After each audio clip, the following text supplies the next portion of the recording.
Ini adalah materi terakhir untuk kelas Samara angkatan ke-5. Di hadapan kita sudah berhadir Ustadz Muhammad Hatta Selian LC MAG. Beliau akan memaparkan materi kepada kita semua dengan judul Makanan Halal Sumber Ketenangan Jiwa Keluarga. Masih terkait tentang ketenangan keluarga. Kalau tadi ketenangan jiwa, ya kan, dengan memaafkan. Kali ini kita akan mendengarkan materi tentang makanan halal sumber ketenangan jiwa bagi keluarga. Saya nggak boleh memperpanjang lagi mukadimah karena memang waktu kita sangat terbatas. Kepada Ustadz Hatta Selian kami silahkan dengan segala. Terima kasih. Bismillahirrahmanirrahim. Assalamualaikum warahmatullahi wabarakatuh. Alhamdulillahirabbil alamin, wassalatu wassalamu ala habibina wa nabiyyina Muhammadin wa ala alihi wa sahbihi ajma'in, amma ba'd.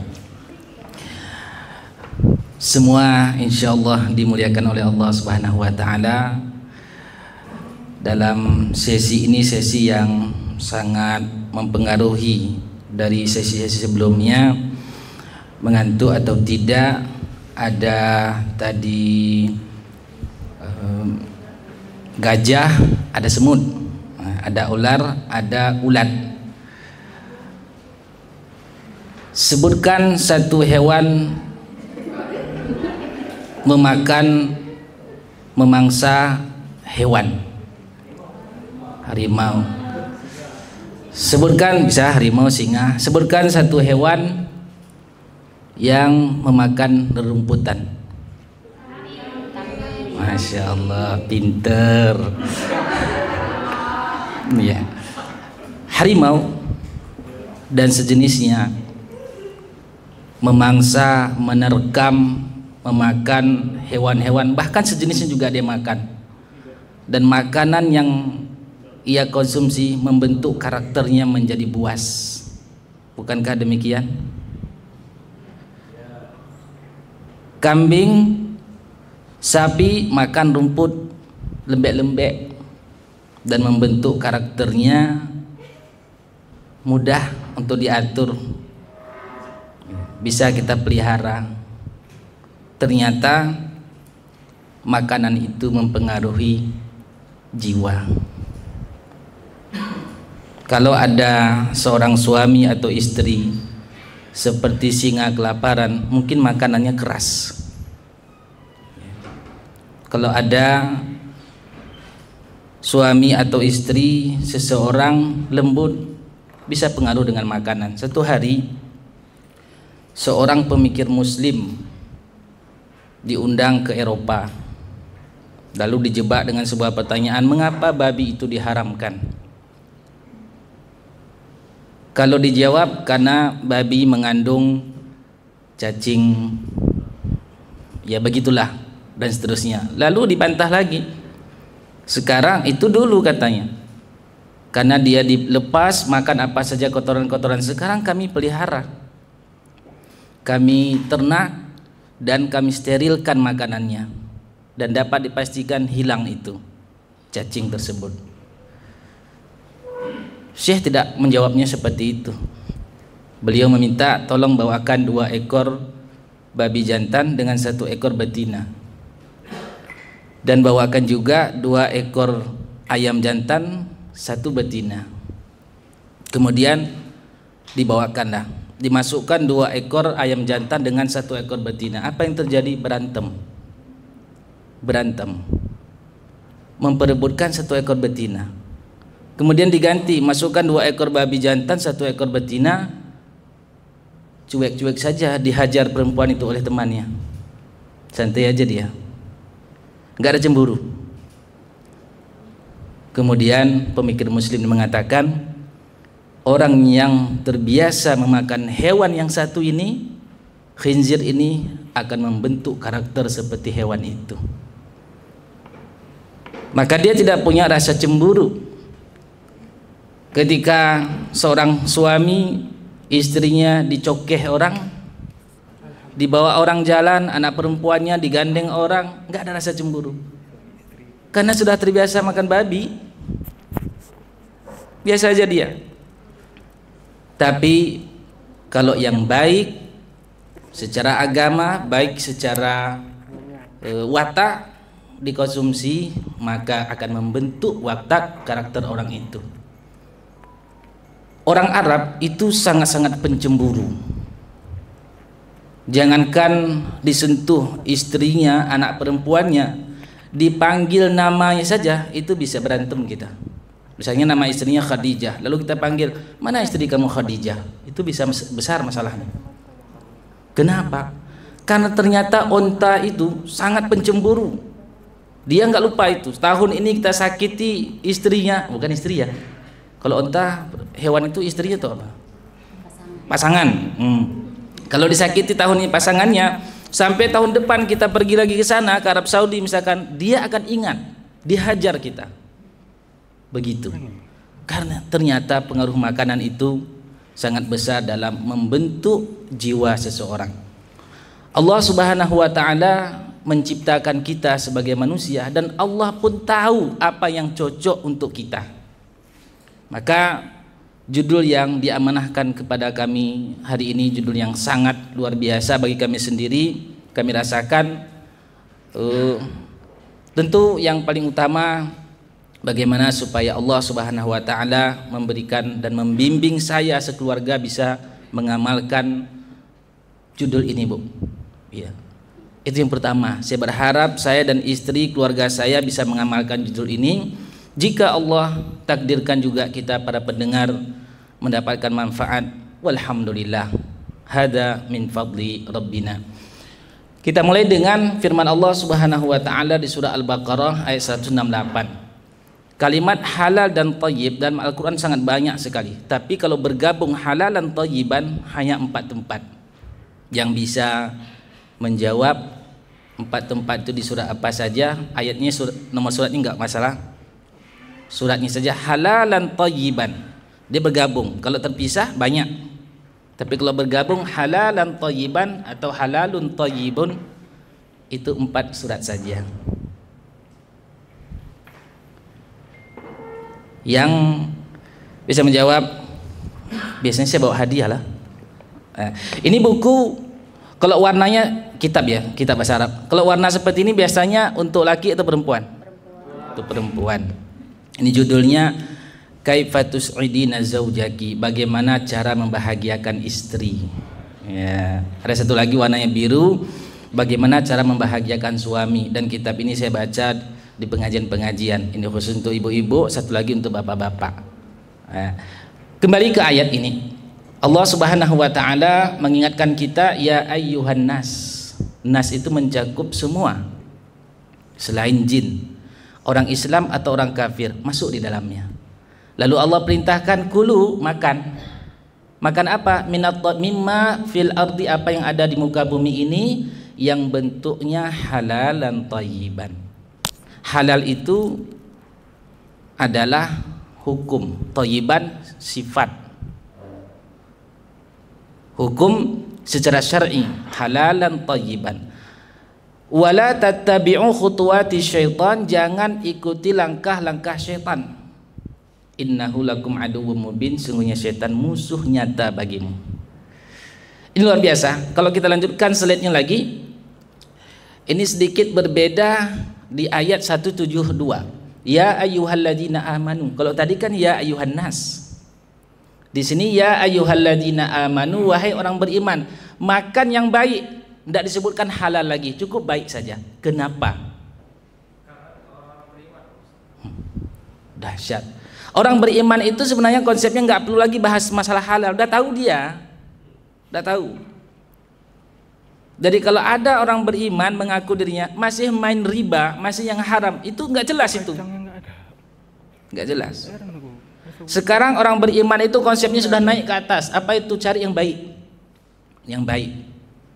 Ya, kalau bagaimana yang baik tentu kalau secara keduniaan para ahli-ahli kita nanti di kedokteran 4 sehat 5 sempurna misalnya. Kalau sekarang apalagi selain itu?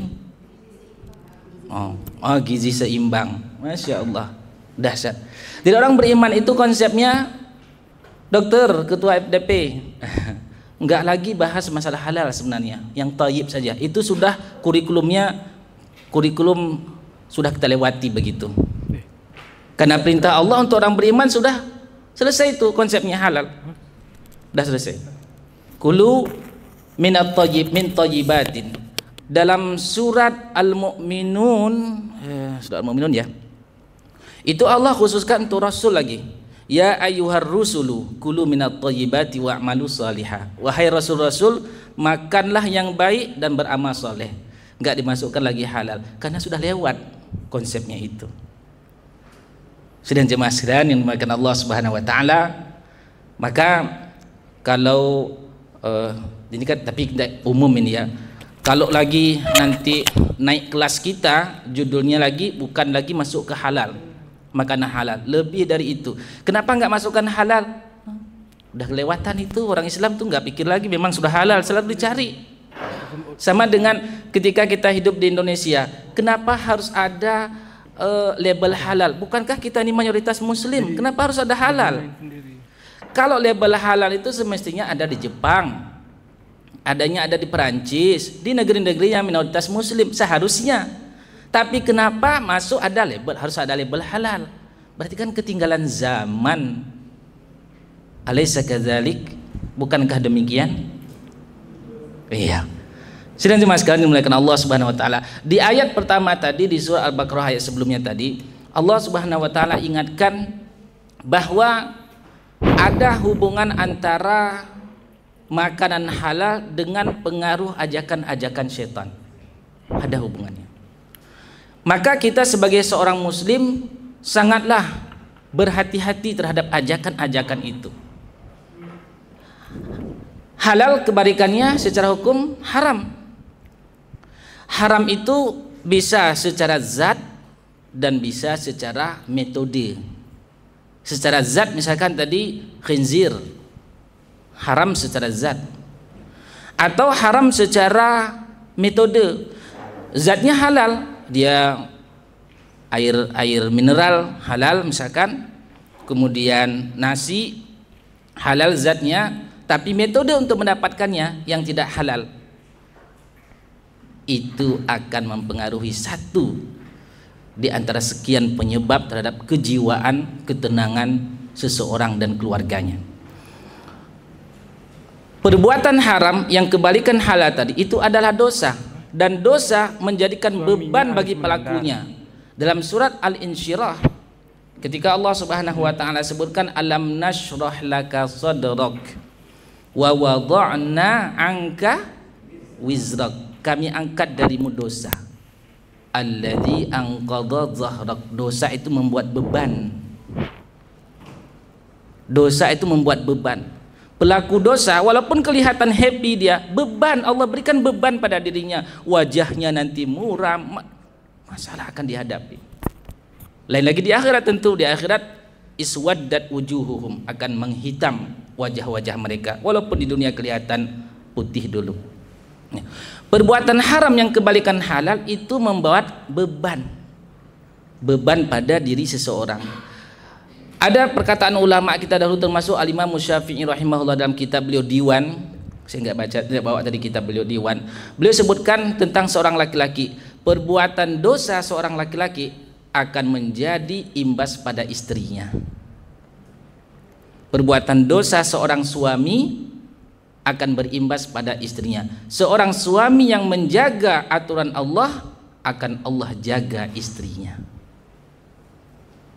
Perbuatan haram, makanan haram, ini adalah perbuatan dosa. Oleh karenanya ketika Nabi SAW menyebutkan seorang laki-laki yang, tunggu dulu, ini kita sampai jam 14.15 tadi ya. Nah ini juga nih sedikit 16 ya, 16.15. Berarti kan kita ini berhadapan dengan satu materi harus saya selesaikan sesuai amanah, yang kedua saya harus ketinggalan sholat jamaah.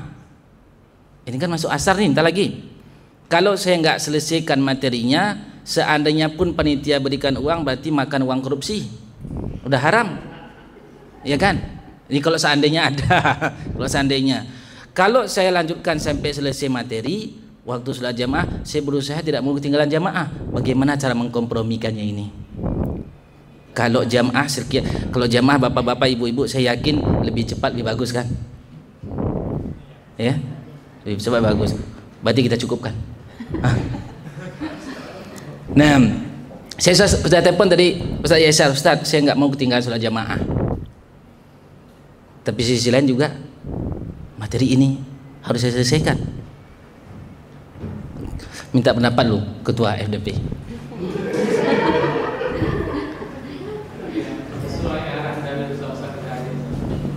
Sesuai arahan materi. Nah, kita insyaallah begitu azan kita berhenti. Kalaupun seandainya ada honornya, saya minta jangan disebutkan. Ini kaitan dengan materi kita juga, karena yang tidak halal pengaruh kepada, kalau ada, mungkin pun nggak ada ya. Kalau seandainya ada. Nah, kita lanjut. Jadi ini pengaruh sesuatu yang ketika tadi seorang laki-laki, Nabi SAW sebutkan dalam hadis riwayat Muslim, ketika Nabi SAW menyebutkan seorang laki-laki sedang dalam keadaan perjalanan, musafir, dan musafir salah satu tempat mustajab doa. Tapi masalahnya adalah wa mat'amuhu haram, makanannya haram, wa mashrabuhu haram, minumannya haram, wa malbasuhu haram, pakaiannya haram, wa ghuzziya bil haram, dan diberikan gizi dari yang haram. Lalu Nabi SAW mengatakan, fa anna yustajabu lidzalik, bagaimana mungkin Allah kabulkan doanya sementara kita butuh Allah. Kita butuh Allah dalam menghadapi segala masalah kita butuh Allah. Ketika Allah sudah tidak open lagi dengan kita, inilah amburadul yang terjadi. Kita butuh ketenangan dengan keluarga kita. Seorang suami butuh ketenangan terhadap istrinya, istri butuh ketenangan terhadap suaminya, begitu juga anak terhadap orang tua terhadap anak butuh ketenangan. Tapi karena sudah jauh dari Allah, memohon, ya Allah berikanku ketenangan keluargaku, nggak bisa. Mat'amuhu haram, makannya haram, minumannya haram, pakaiannya haram. Dalam hadis yang lain Nabi SAW ingatkan, kullu lahmin nabata minas suhti, sebahagian riwayat kullu lahmin nabata minal haram fannaru aula bihi, setiap daging yang tumbuh berkembang dari yang haram, baik tadi secara zatnya ataupun secara cara mendapatkannya, maka annaru aula bihi, neraka lebih pantas untuk daging itu. Dan makanan tadi membentuk karakter.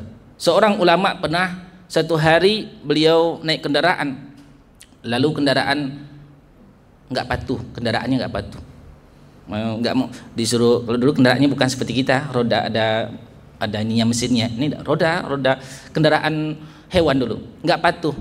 Apa kata beliau? Beliau mengatakan, dosa apa yang saya lakukan sehingga kendaraan saya tidak patuh kepada saya? Tidak menyalahkan kendaraannya, tapi ingat diri, dosa apa yang saya lakukan sehingga rumah tangga kami broken home seperti ini? Ingat.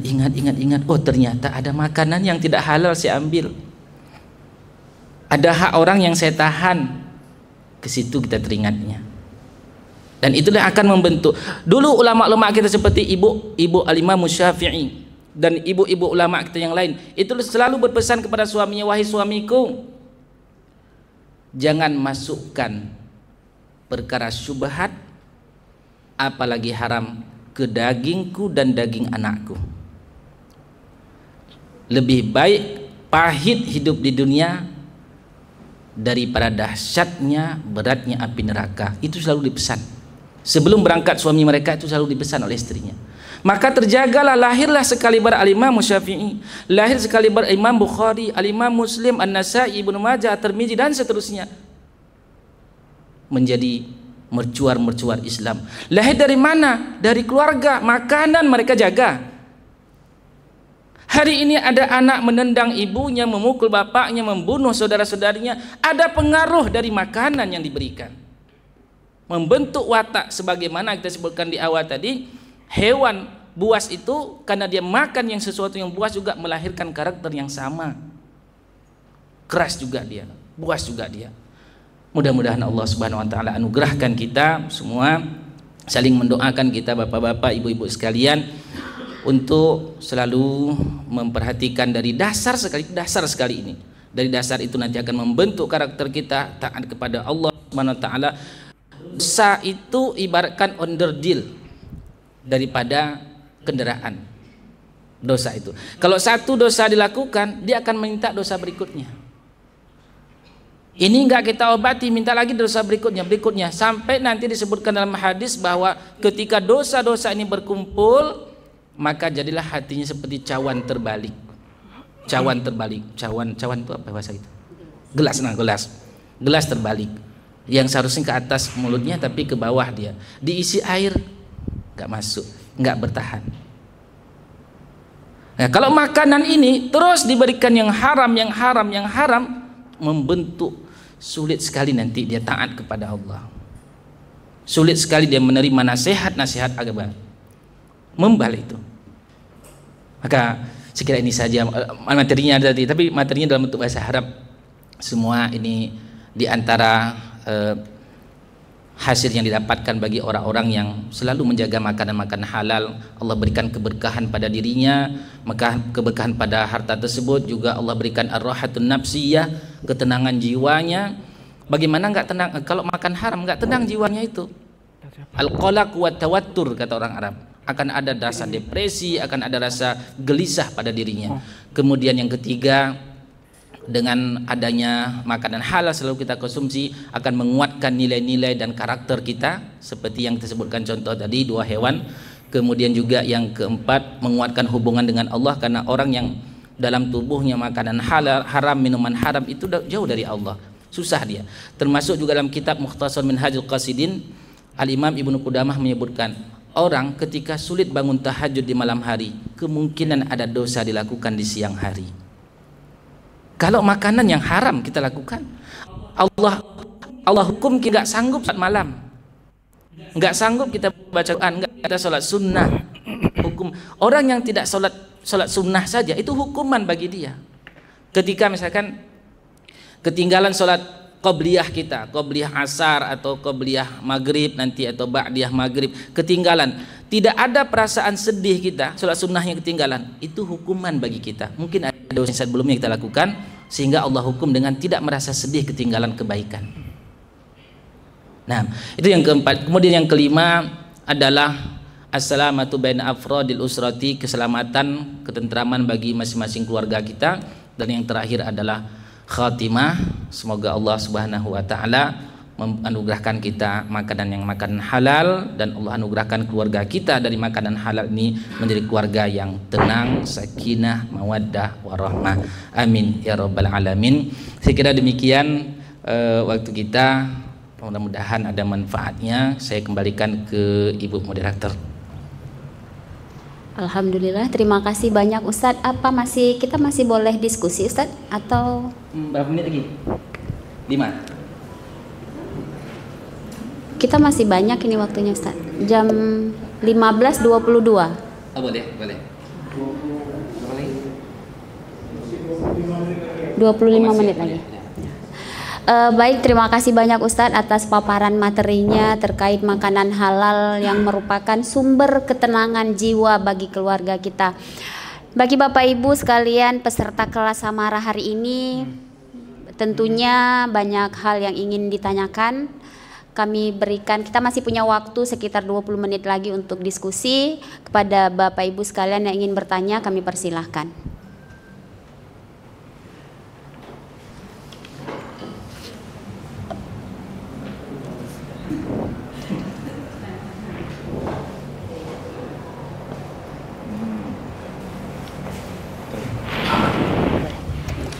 Saya tambah sedikit lagi, pengaruh dosa juga ada kaitan dengan pasangan hidup. Pengaruh dosa ada kaitan dengan pasangan hidup. Adam alaihissalam melakukan satu dosa, dan dosanya bagi kita mungkin kecil bagi kita. Apa itu? Wala taqrabah hadhihi syajarah. Jangan dekati pohon ini. Nyatanya Adam alaihissalam mendekati pohon tersebut. Lalu apa yang terjadi? Allah pisahkan jodohnya Adam dan Hawa sampai 40 tahun jodohnya mereka dipisahkan jadi jomblo. Jadi pengaruh dosa terhadap pasangan itu sangat besar. Ingat saja nanti contohnya tadi Adam alaihissalam. Demikian. Silakan. Terima kasih. Assalamualaikum warahmatullahi wabarakatuh. Izin Ustaz, kalau kita lihat kehidupan sehari-hari, kita mungkin tidak terlepas dari makanan halal dan haram dan syubhat. Jadi di sini kita bisa melihat dalam makanan halal itu mungkin kalau salah dalam membeli hewan bisa-bisa menjadi haram. Begitu juga makanan halal kalau kelebihan bisa haram. Jadi di sini yang ingin saya tanyakan, dalam kehidupan sehari-hari misalnya kita ada undangan ataupun tidak ada undangan, diajak sama kawan kita, apakah di situ kita bisa menghadiri? Yang diundang kawan kita, jadi dia nggak ada kawan, kita diajak kita, apakah di situ kita sebagai kawannya itu kita makan halal? Itu yang pertama. Yang kedua, misalnya kita dalam berpergian atau ke laut atau ke pantai. Maksudnya tadi undangan itu makanan yang tidak halal begitu? Undangan makan halal, cuman yang diundang satu orang, jadi dia nggak ada kawan, diajak kawannya. Apakah kawannya itu makan makanan itu halal apa haram? Atau jenis acara atau maulid? Maulid mungkin bisa kita lihat kadang-kadang pas kita singgah tiba-tiba ada maulid, kita berhenti untuk makan. Apa itu masuk halal atau haram? Kemudian pada saat berlayar atau ke pantai, tiba-tiba lewat makanan situ, kan kita nggak tahu itu makanan dari mana, kita mencari yang punya pun pasti nggak tahu. Kita tiba-tiba lapar, kita makan makanan itu, apa itu termasuk halal atau haram? Masih ada? Cuma itu dulu. Assalamualaikum warahmatullahi wabarakatuh. Waalaikumsalam warahmatullahi wabarakatuh. Silakan Ustaz, ini sering terjadi pada anak kos ya. Kalau misalnya yang diundang kawannya sakit, yang lain pada nebeng. Silakan.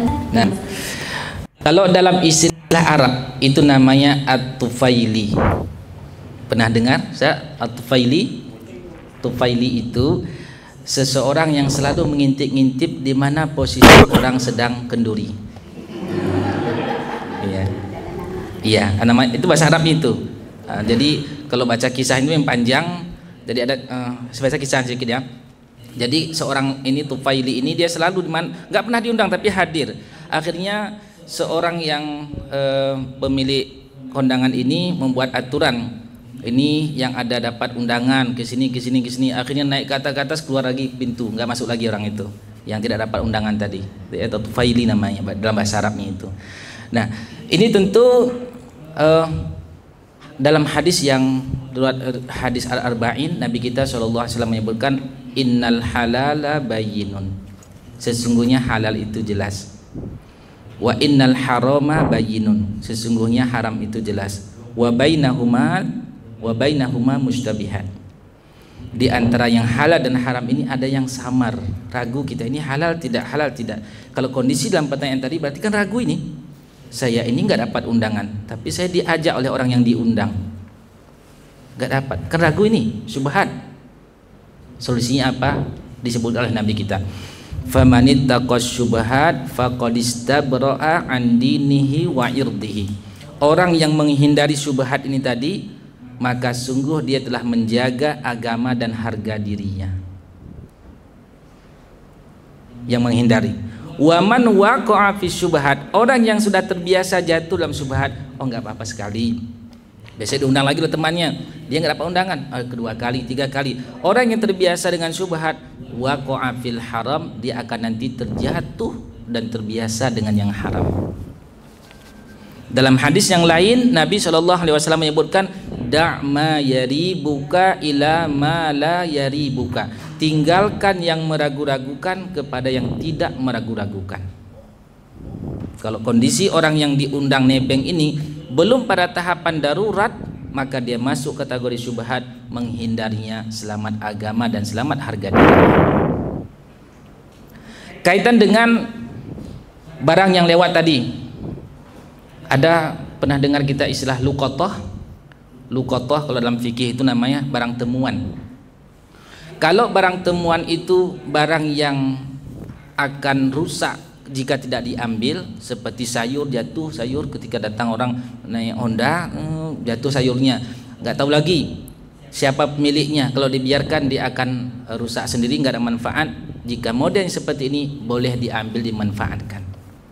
Tapi kalau barangnya berharga dan tahan lama, itu tidak boleh langsung diambil tapi dengan catatan disimpan dan diumumkan minimal 1 tahun pengumuman. Setelah 1 tahun pengumuman tidak ada yang mengaku pemiliknya, boleh diambil oleh si penemukan, tapi bila waktu pemiliknya datang wajib dikembalikan. Wajib dikembalikan. Jatuh nanti roti di jalan, ini kalau tidak kita cari orang yang nggak tahu siapa, kalau nggak diambil nanti dia akan lenyap begitu saja, tidak ada manfaat, maka diambil, sah secara hukum fikih. Nah, syukran. Jadi Ustaz ada tambahan untuk saya. Kalau saya pintu undangan ibu kan datang bawa tas nanti. Kalian bawa pulang ke rumah tuh. Kalau makan sendiri nggak habis. Gitu. Ada kejadian kasih juga, anak dan istri. Ibu bawa tas. Kejadian ada orang rumah dibungkus sendiri dalam tasnya. Gitu. Itu termasuk dia diundang juga, tapi yang dimasukin ke dalam tas itu termasuk halal apa haram, Ustaz? Ini nggak tahu saya jawabannya ini. Nggak tahu saya jawabannya. Nah, tapi secara umum disebutkan jika benda yang jatuh itu benda yang akan tersia-sia, jika tidak diambil dia akan rusak begitu, maka secara hukum itu diperbolehkan. Nah, syukran. Terima kasih banyak Ustaz. Masih ada di antara Bapak Ibu yang ingin bertanya, silakan yang di depan kita, Ibu sebelah kiri kami.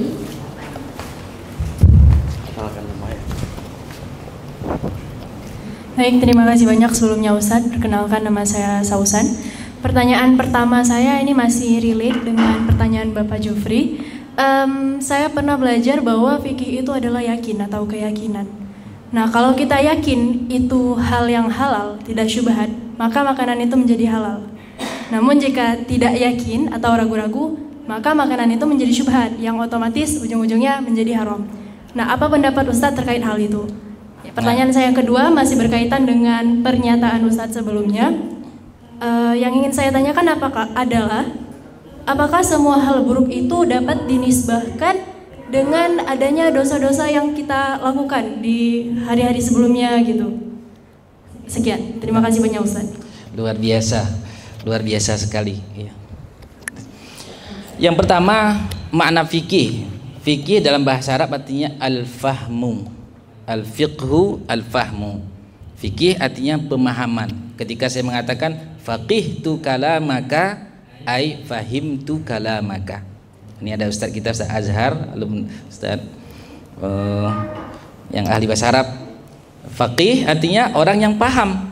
Al-faqih al-fahim. Itu secara bahasa. Adapun secara istilah, makna fikih itu adalah majmu'atul ahkami syar'iyyati al-amaliyati al-muktasabati min adillatiha at-tafsiliyah.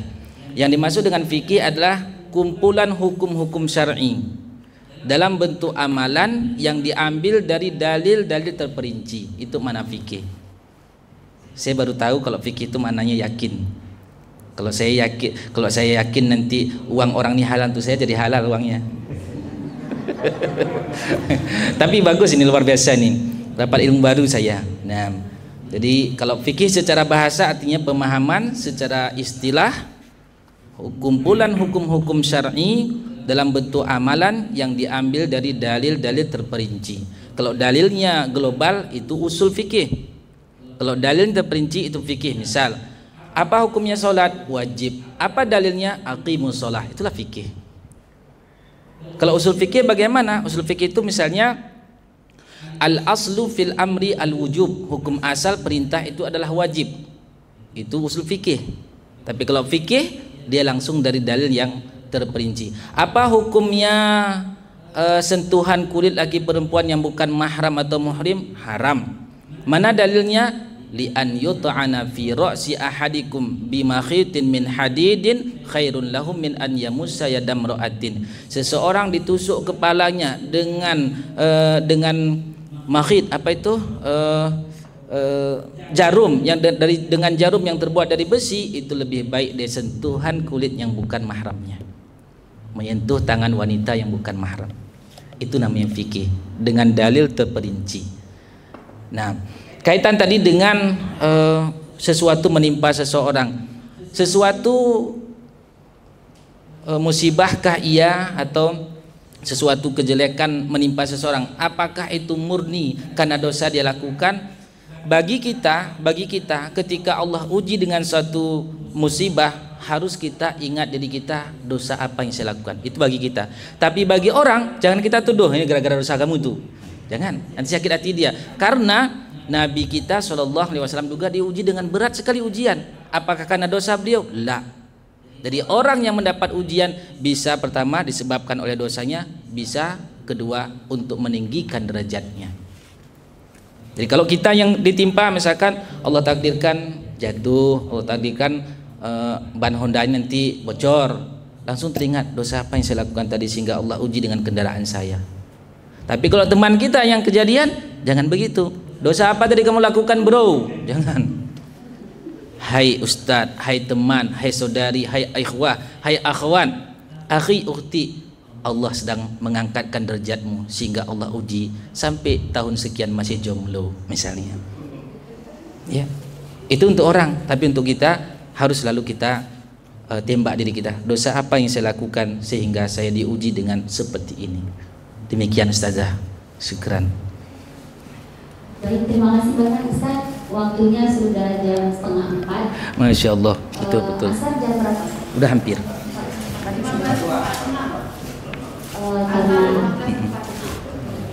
Ada 10 menit lagi. 10 menit lagi. Boleh satu pertanyaan lagi Ustaz? Satu lagi ya? Boleh, silakan, masih kita kasih kesempatan buat kakak-kakak dan abang-abang yang ingin bertanya untuk pertanyaan terakhir sebelum kita menutup pertemuan kita pada hari ini.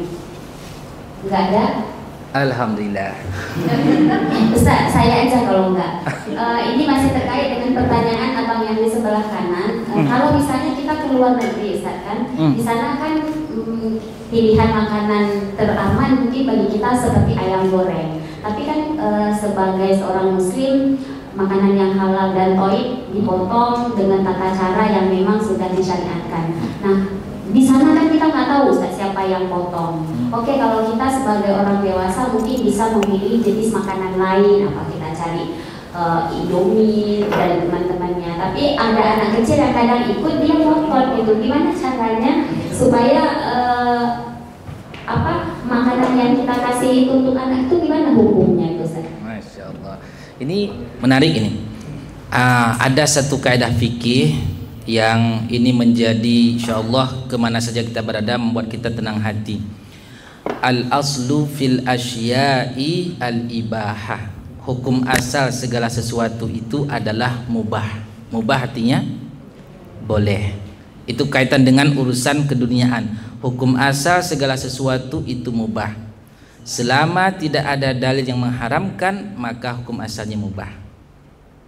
Nah, ketika kita pergi ke Jepang misalnya atau kemana lah, ke Perancis yang baru-baru berantem dengan Israel itu di mana tuh? Perancis ya, Perancis. Belanda. Mainnya di Belanda, berantemnya orang Perancis dengan Israel. Oh, alhamdulillah, semoga tambah lagi ya. Nah, pergi kita misalnya kita ke Perancis, sampai sana kita lihat ada jual ayam. Hukum asal ayam itu adalah halal. Kalau ada yang mengatakan nggak boleh, haram, mana dalilnya? Begitu. Mana dalilnya? Oh, dalilnya karena saya melihat di situ ada tertulis tidak halal. Oh, berarti itu jadi dalil. Itu hukum asal. Sama dengan air misalkan. Hukum asal air itu suci. Kita pergi naik Honda, tiba-tiba ada kena air sesuatu di badan kita, itu najis atau bukan? hukum asalnya suci. Kalau ada mengatakan najis, mana dalilnya? Oh, dalilnya ada, apa? Aromanya bau, berarti betul najis. Itu namanya hukum asal. Jadi ketika kita pergi ke Medan, di situ ditulis Bismillahirrahmanirrahim. Kita nggak tahu pemilik itu orang Kristen misalkan, hukum asalnya halal.